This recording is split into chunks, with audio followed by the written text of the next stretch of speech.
हड्डी टूटना यानी फ्रैक्चर, ये शब्द सुनते ही हमारे मन में दर्द की तस्वीर आ जाती है। लेकिन क्या आप जानते हैं कि हड्डी के टूटने के भी अलग अलग प्रकार होते हैं? और ये भी कि इंडिया में हर साल लाखों लोग इस समस्या से जूझते हैं। आज हम इस फैसिनेटिंग विषय की गहराई में जाएंगे और समझेंगे कि कैसे मेडिकल साइंस ने बोन फ्रैक्चर्स को क्लासिफाई किया है। सबसे पहले बात करते हैं सिंपल फ्रैक्चर की। इसे क्लोज्ड फ्रैक्चर भी कहते हैं। यहाँ हड्डी तो टूट जाती है लेकिन स्किन नहीं फटती। ये सबसे कॉमन टाइप है और अच्छी बात यह है कि इन्फेक्शन का खतरा कम होता है। सोचिए, जब आप गिरते हैं तो अक्सर यही होता है, अंदर से हड्डी क्रैक हो जाती है पर बाहर से कुछ पता नहीं चलता।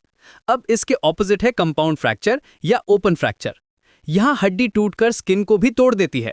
ये काफी सीरियस होता है क्योंकि बैक्टीरिया आसानी से अंदर जा सकते हैं। इमरजेंसी रूम में डॉक्टर्स की पहली प्रायोरिटी यही होती है कि वुंड को क्लीन करें और इन्फेक्शन से बचाएं। अब आते हैं कंप्लीट और इनकम्प्लीट फ्रैक्चर्स पर। कंप्लीट फ्रैक्चर में हड्डी पूरी तरह से दो हिस्सों में बढ़ जाती है, बिल्कुल उसी तरह जैसे आप एक पेंसिल को तोड़ते हैं। जबकि इनकम्प्लीट फ्रैक्चर में हड्डी में क्रैक आती है लेकिन वो पूरी तरह अलग नहीं होती। बच्चों में अक्सर ग्रीन स्टिक फ्रैक्चर होता है जो कि इनकम्प्लीट का एक टाइप है। ये बिल्कुल उसी तरह है जैसे हरी टहनी को मोड़ने पर वो टूटती नहीं बल्कि बेंड हो जाती है। बच्चों की हड्डियां सॉफ्ट और फ्लेक्सिबल होती हैं, इसलिए ये पैटर्न कॉमन है। डिस्प्लेसमेंट के आधार पर भी फ्रैक्चर्स को क्लासिफाई करते हैं। नॉन डिस्प्लेस्ड फ्रैक्चर में हड्डी के पीसेस अपनी ओरिजिनल पोजीशन में ही रहते हैं, जैसे कि एक परफेक्ट क्रैक हो गई हो, लेकिन सब कुछ अपनी जगह पर है। लेकिन डिस्प्लेस्ड फ्रैक्चर में ये पीसेस अपनी जगह से हट जाते हैं। ये काफी प्रॉब्लमैटिक होता है क्योंकि प्रॉपर अलाइनमेंट के लिए सर्जरी की जरूरत पड़ सकती है। डॉक्टर को लिटरली हड्डी के पीसेस को वापस सही पोजीशन में सेट करना पड़ता है। अब बात करते हैं फ्रैक्चर पैटर्न्स की। ट्रांसवर्स फ्रैक्चर में क्रैक हड्डी के अक्रॉस में होती है, बिल्कुल स्ट्रेट लाइन की तरह। ये यूजुअली डायरेक्ट इंपैक्ट से होता है, जैसे कि किसी ने आपकी हड्डी पर सीधा हैमर मारा हो। ओब्लीक फ्रैक्चर में क्रैक डायगोनल होती है जो रोटेशनल फोर्स से बनती है। स्पाइरल फ्रैक्चर भी रोटेशनल फोर्स से होता है, लेकिन यहाँ क्रैक स्पाइरल पैटर्न में होती है, जैसे कोई रोप को ट्विस्ट करके तोड़ा हो। ये स्कीइंग एक्सीडेंट्स में बहुत कॉमन है। कम्युनिटेड फ्रैक्चर एक कॉम्प्लेक्स टाइप है जहां हड्डी 3 या ज्यादा पीसेस में टूट जाती है। ये हाई एनर्जी ट्रॉमा से होता है, जैसे कार एक्सीडेंट्स या फॉल्स फ्रॉम हाइट। सोचिए, जब कोई मोटरसाइकिल एक्सीडेंट होता है तो इम्पैक्ट इतनी ज्यादा होती है कि हड्डी मल्टीपल फ्रैगमेंट्स में बिखर जाती है। इसका ट्रीटमेंट काफी चैलेंजिंग होता है क्योंकि सर्जन को सारे पीसेस को जोड़कर वापस ओरिजिनल शेप देना होता है। बच्चों में कुछ स्पेशल टाइप्स के फ्रैक्चर्स होते हैं। बकल फ्रैक्चर या टॉरस फ्रैक्चर में हड्डी कंप्रेस होकर बकल हो जाती है, बिल्कुल उसी तरह जैसे एक एल्यूमिनियम कैन को दबाने पर वो बकल हो जाता है। सैल्टर हैरिस फ्रैक्चर्स ग्रोथ प्लेट्स को अफेक्ट करते हैं, जो बच्चों के डेवलपमेंट के लिए क्रूशियल हैं। यहाँ बहुत केयरफुल ट्रीटमेंट चाहिए क्योंकि गलत हीलिंग से बच्चे की हाइट ग्रोथ अफेक्ट हो सकती है। लोकेशन के आधार पर भी क्लासिफिकेशन होती है। प्रॉक्सिमल फ्रैक्चर हड्डी के अपर एंड में होता है, डिस्टल फ्रैक्चर लोअर एंड में और मिड शाफ्ट फ्रैक्चर बीच में होता है।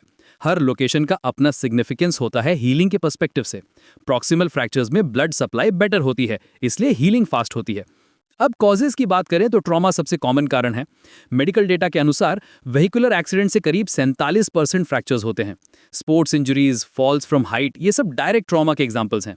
लेकिन पैथोलॉजिकल फ्रैक्चर्स भी होते हैं जो अंडरलाइंग डिजीजेस जैसे ऑस्टियोपोरोसिस, कैंसर या इन्फेक्शंस की वजह से होते हैं। यहाँ हड्डी पहले से वीक होती है और माइनर ट्रॉमा से भी टूट जाती है।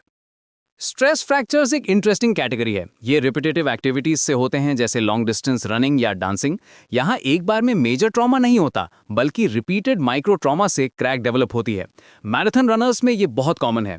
एज भी एक इंपॉर्टेंट फैक्टर है। बुजुर्गों में ऑस्टियोपोरोसिस की वजह से फ्रेजाइलिटी फ्रैक्चर्स कॉमन है। Hip fractures, vertebral compression fractures, ये सब एज रिलेटेड हैं।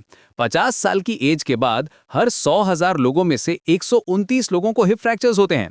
यंग अडल्ट्स में हाई एनर्जी ट्रॉमास पे कॉम्प्लेक्स फ्रैक्चर्स होते हैं। हीलिंग प्रोसेस भी फ्रैक्चर टाइप पर डिपेंड करती है। सिंपल फ्रैक्चर्स जल्दी हील होते हैं, वाइल कम्युनिटेड फ्रैक्चर्स में टाइम लगता है। ब्लड सप्लाई, पेशेंट की एज, न्यूट्रिशन, स्मोकिंग हैबिट्स, सब कुछ हीलिंग को अफेक्ट करता है। मॉडर्न मेडिसिन में इमेजिंग टेक्निक्स जैसे एक्सरेज, सीटी स्कैन्स, एमआरआई से एक्यूरेट डायग्नोसिस पॉसिबल है। तो दोस्तों, बोन फ्रैक्चर्स की ये कॉम्प्रिहेंसिव ओवरव्यू थी। हर टाइप की अपनी कैरेक्टरिस्टिक्स हैं, अपने कॉजेज हैं और अपना ट्रीटमेंट अप्रोच है।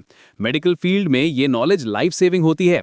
रिमेंबर, प्रॉपर डायग्नोसिस और टाइमली ट्रीटमेंट से मोस्ट फ्रैक्चर्स सक्सेसफुली हील हो जाते हैं।